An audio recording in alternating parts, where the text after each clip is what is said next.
Does all the news about a potential recession, changing mortgage rates, and rising inflation have you questioning whether or not you still want to buy a home right now? If so, hear this. Today's housing market isn't a challenge, it's an opportunity, and I'm going to explain why. Hi, my name is Ryan Emerson. I'm the owner and realtor at the Home Hub, and in this video, I'll be addressing a lot of your concerns.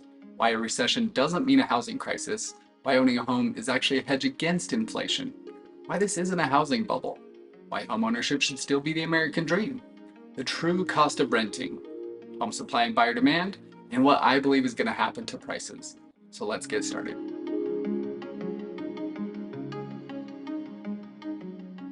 Want to know what will happen to the housing market if we have another recession? While I can't tell you when or even if a recession will take place, I can tell you that history proves a recession doesn't equal a housing crisis. Here's a look at the last 6 recessions in this country going all the way back to the 80s. As the green shows, home prices actually appreciated in 4 of those recessions. There were only 2 when we saw home price depreciation. It happened first in the early 90s when the impact was very minimal, but what everyone remembers, of course, was the housing crash in 2008, when homes lost nearly 20% of their value. Since home values actually climbed in most of those recessions, history shows that a recession doesn't mean that home prices will fall. Inflation hit a 40-year high in June. This news may make you wonder if you should continue waiting to buy. Here's what you need to remember. In times like these, you want to be invested in tangible assets that outperform inflation. And that's where homeownership comes in. This graph shows the average inflation by decade compared to home price growth going all the way back to the 70s. The blue bars are the average inflation rates in each decade, and the green bars are the average home price appreciation. What this really tells us is that in most decades, housing has outperformed inflation. The big takeaway here is history helps prove that homeownership is actually a hedge against inflation. So if you want to buy a home today, don't let the latest news stop you. I know there are plenty of headlines out there about whether a potential crash is in the cards, but here's what you need to know. This isn't a repeat of in 2008. Pulseonomics recently asked industry experts if the housing market is in a bubble, and the large majority, or 60%, said no, it's not. That's because today is very different than in 2008, back when we had a historic number of foreclosures hit the market due to loose lending standards. That's a big reason why home values dropped during the crash. This market is very different. Mortgage lending standards are much stricter, and experts aren't projecting a flood of foreclosures that would lead to a crash.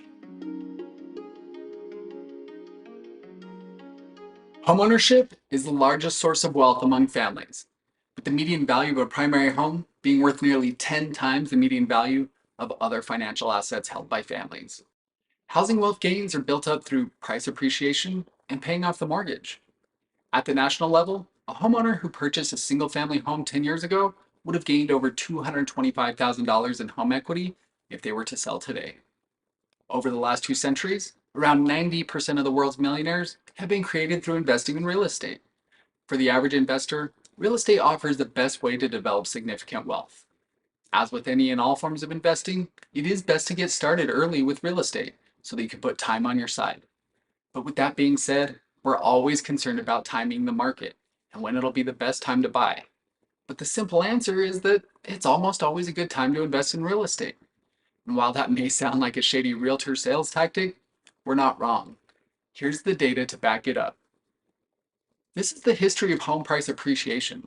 Looking at this chart, you can see that in terms of a long-term investment strategy, real estate always goes up over time. Sure, there have been a few blips where it may not have been ideal, or when one time might have been better than another, but realistically, how long did those periods last? The average time spent in a home is 7 years. That's long enough for any market to recover and actually make you money on your investment. It's been proven looking at this chart. The only time people typically lose money in real estate is if they're forced to sell in a downturn. So before making a purchase, you want to be certain that you can see yourself living there for a while, that the mortgage payment is comfortable, and that you have job security. But as long as you can stay in the home through those short dips, it has been proven time and time again throughout history to increase. The best time to buy a home is almost always yesterday, or a year ago, or better yet, 10 years ago. But unfortunately, we can't go back in time. The longer that you wait to get into the market, the more expensive it's going to be.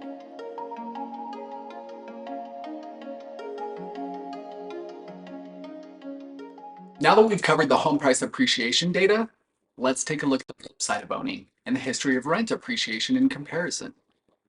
Looks pretty similar, right? The biggest difference between the two is this is the money you're spending versus the money that you could be making.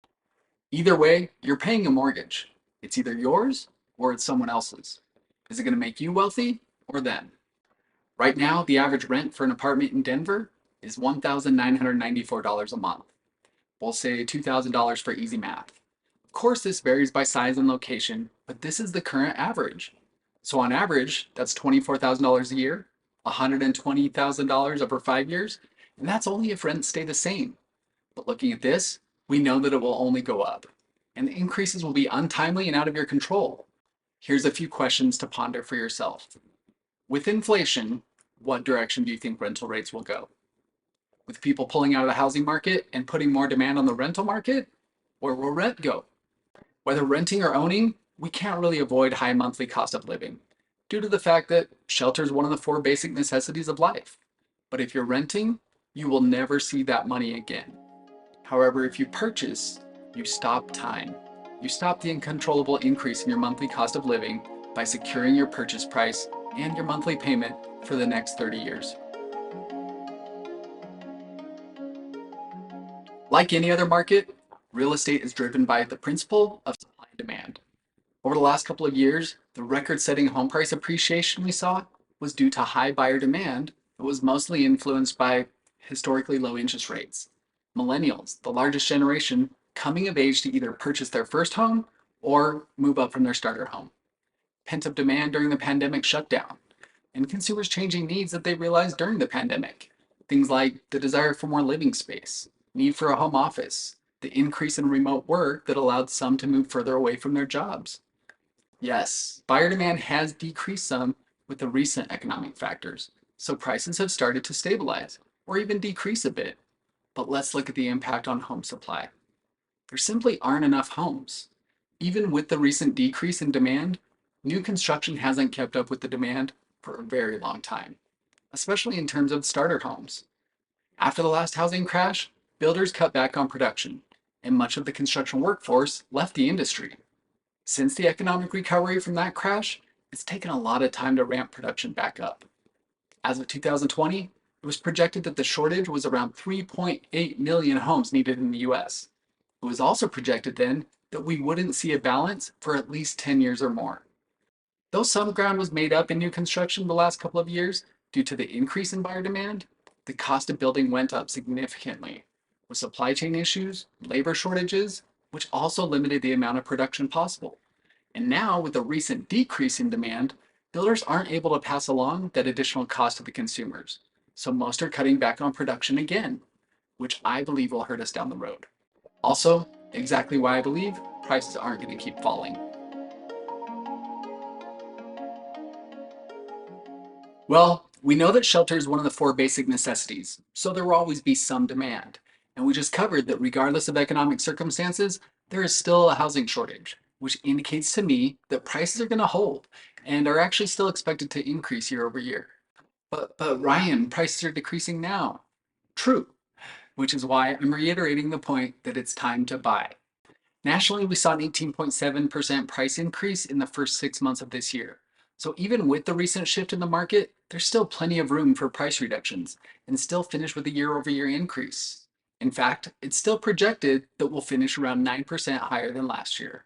Here's a look at the estimated home price appreciation over the next 5 years. It's from the Home Price Expectation Survey.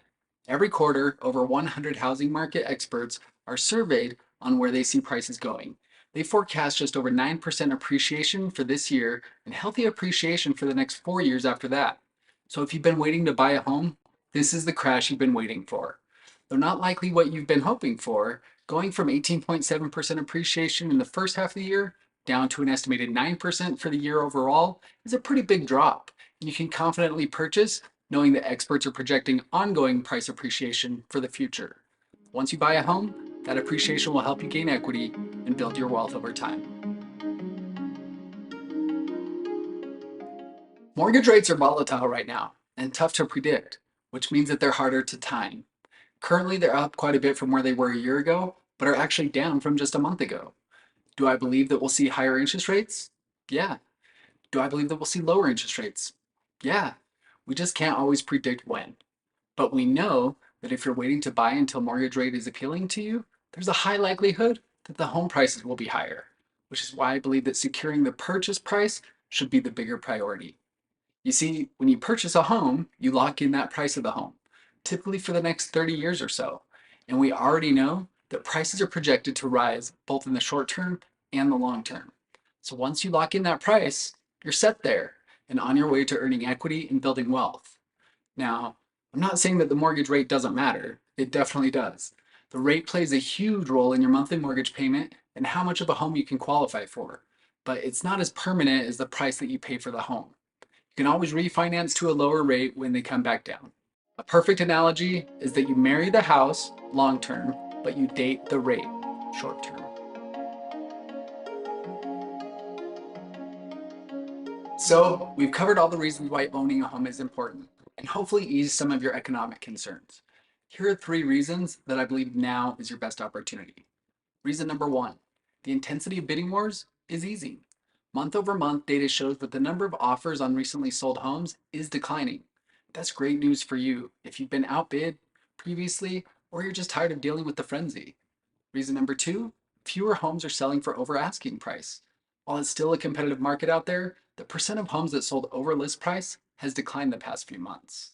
And reason number 3, the supply of homes for sale is growing, and that means that you have more options for your home search. So if you've been thinking about buying a home, I truly believe that now is the time. If you still have more questions, or if you're ready to get that home search going, please reach out to me and we'll talk soon.